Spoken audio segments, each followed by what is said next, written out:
pelanggan. Iyalah, semua sebab kafe dan restoran kat Malaysia ni punya strategi tersendiri untuk menarik pelanggan. Tapi yang kau letak atribut komunis dekat restoran kau ni apa hal, Samdol? Tapi kan Malaysia ni sama juga dengan China, Mbak Yu. Dia ni tak boleh tu pakai atribut-atribut komunis. Welcome to salurane Mbak Yu Seng Asli.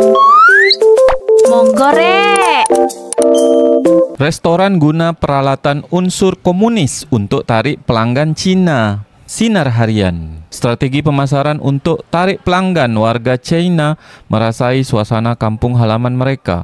Dipercayai motif sebuah restoran menggunakan peralatan hidangan makanan dan minuman berunsurkan komunis. Ketua Polis Negara Tan Sri Razarudin Hussain berkata, siasatan mendapati peralatan berunsur komunis tersebut dibeli oleh kenalan lelaki suspek yang merupakan warga China dan kini berada di negara asalnya. Kalau kat Indonesia tu tak boleh tu pakai atribut-atribut komunis. Kalau tak, habis kau kena. Tapi di Malaysia isunya ni tentang restoran, Dia pakai atribut-atribut itu untuk menarik pelancong dari luar negeri. Tapi kan Malaysia ni sama juga dengan China, Mbak Yu. Dia ni tak boleh tu pakai atribut-atribut komunis. Tapi sekarang ni restorannya ni masih buka tak dekat Malaysia ni? Aku tak tahu pula, Mbak Yu. Tapi cobalah korang, untuk warga Malaysia, korang komen lah kat bawah, ini restoran mana sebenarnya? Kalau GISBH pihak berkuasa boleh rampas, tangkap dan sita. Ni pun bolehlah dah promosi fahaman komunis tu. Tunggu apa lagi, kata Alif Ahmal. Tapi kata Nur, berani ke? Memang taklah, backup kuat. Puak ni kan kesayangan. Konsep tu pun dah salah. Dia datang Malaysia untuk razai perbezaan budaya ke atau persamaan, kata Miao Miao Enterprise. Dijawab dengan Ali, Malaysia macam bukan Malaysia dah. Aku pergi restoran kat GB, depa tak pandai cakap bahasa Melayu atau English, Cina je. Dibalas ni dengan Miao Miao Enterprise. Bukan tak pandai, diorang ni nak normalize, kita kena ikut cara mereka. Bukan semua tapi segelintir. Yang mereka Cina, Cina bukan Cina, Cina Malaysia. Kata si Saka, aduh. Si Miao Miao ni cakap lagi, sampai tak nak cakap bahasa kebangsaan dengan bangsa lain. Nak feel like home sampai macam tu sekali ke? Kata Takio Aikuza, second home. Kat sana diorang sama level je, melainkan betul kaya raya riban. Kat sini bolehlah merasa kasta tinggi sikit. Hidup selesa. Kata Miao Miao Enterprise, kat sana mana? Kat China? Memang semua rakyat China ni sama rata. Nampak sangat. Oops, sorry ke?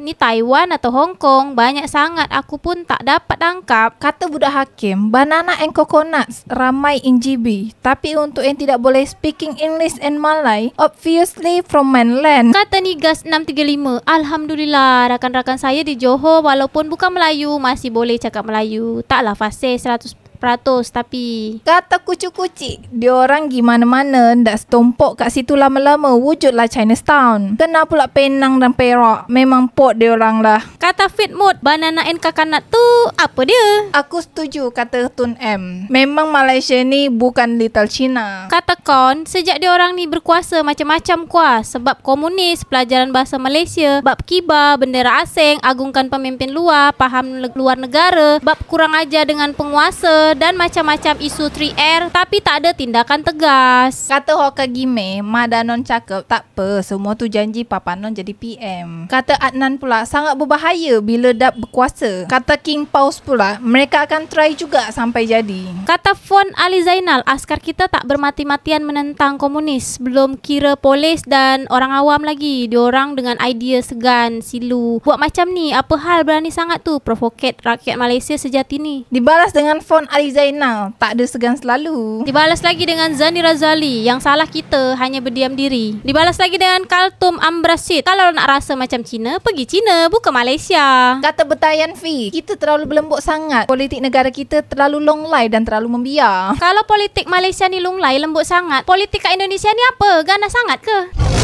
Kata Hail Husafi, alasan tak boleh pakai, kita yang terima apa-apa kaitan kumpulan pengganas di bumi Malaysia, baik kumpulan tu ISIS, pengganas Sulu, komunis. Berapa ramai dah pejuang negara syahid demi keharmonian negara ni. Teruk.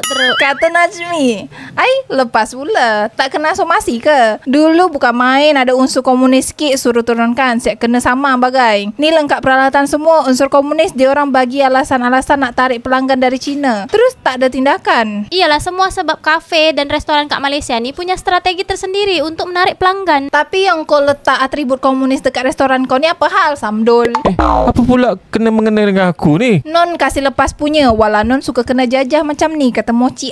So tunggu apa lagi? Kasih tutup lah macam buat GISB. Takkan nak biarkan je, kata Zima 1401. Kata Kusairi, ini Malaysia mat, bukan negara Cina. Kalau nak fight-fight Cina, pilih Cina. Malaysia tak jatuh pun kalau tak ada pelancong Cina. Tapi Indonesia kalau tak ada investor Cina, sulit ni cik. Hei, kau jangan salah Mbak Yu. Pinjaman terbesar dari negara Indonesia ni pinjaman dari Singapura Mbak Yu. Bukannya dari Cina cik? Majulah Singapura. Buat korang warga Malaysia, ini restoran kat mana sebenarnya isu ni?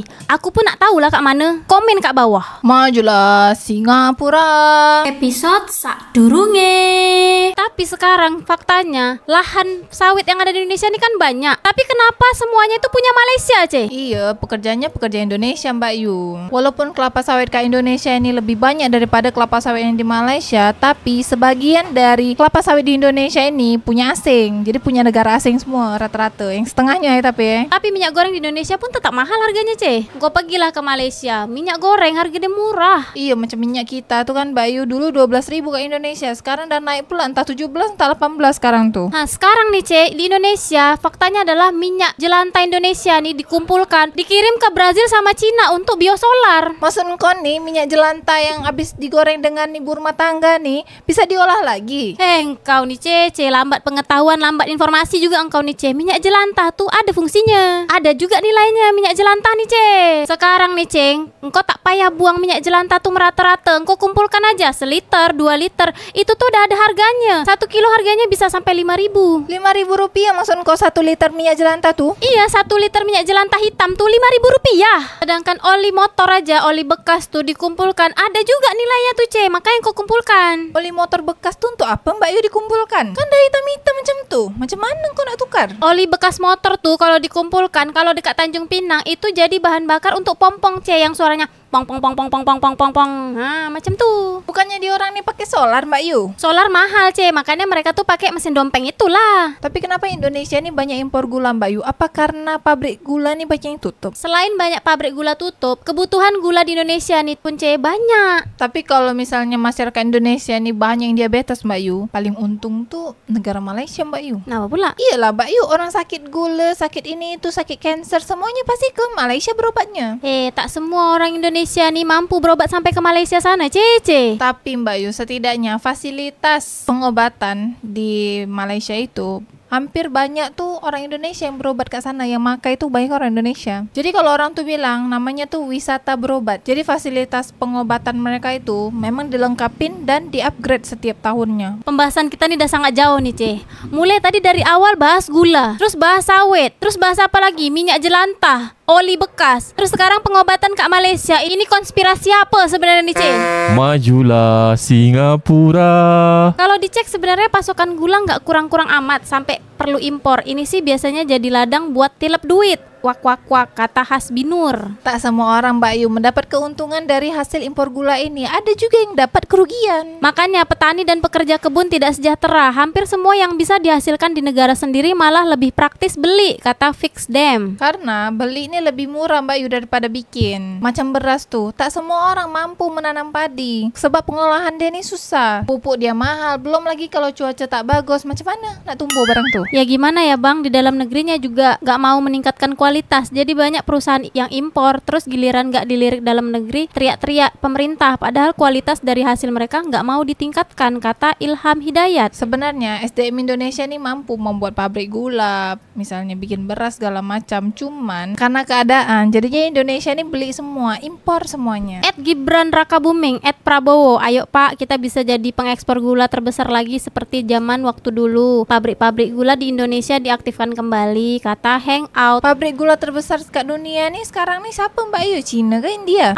Emang SDM kita aja yang susah mengolah, ribut, pengangguran, tapi dikasih kekayaan yang lebih gak bisa ngolahnya, kata Happiness It's My Idol. SDM Indonesia ini perlu duit cepat. Perlu duit cepat berarti kan butuh kerja. Kerjanya ini supaya dapat duit banyak, kerja kat luar negeri. SDM Indonesia nih kalau mau butuh duit cepat, main judol saya, judi online, biar cepat dapat duitnya, bukan kerja di luar negeri. Kalau main judol tuh Mbak Yu udah salah kaprah hidup engkau, tak akan kaya-kaya. Pantas bocil udah pada diabetes. Menteri Kesehatan juga pesanan global, kata Ade Agustian X. Tak boleh seuzon dulu. Kita nih tetap harus optimis. Ironis, zaman Belanda, Jawa adalah pengekspor gula nomor 1 di dunia. Tuh, sisa-sisanya banyak pabrik gula dan saluran irigasi dan rel lori untuk tanam tebu dari Banten sampai Banyuwangi, kata Abdi 4778. Jawa adalah kunci, tapi itu dulu. Sekarang pabrik gula nih udah canggih-canggih di luar negeri. Bukan nggak mampu bikin gula, perusahaan mau beli ke petaninya langsung aja nggak boleh, harus lewat pihak 1, 2, 3, 4, 5. Harga naik turun, kualitas rubah-rubah. Perusahaan besar lebih pilih harga mahal dikit tapi kualitas dan harganya stabil, kata ID Fotografi Cianjur. Iya, birokrasi kayak Indonesia nih sulit Mbak Yu. Makanya kita apa-apa nih mending impor aja udah. Beli aja semuanya.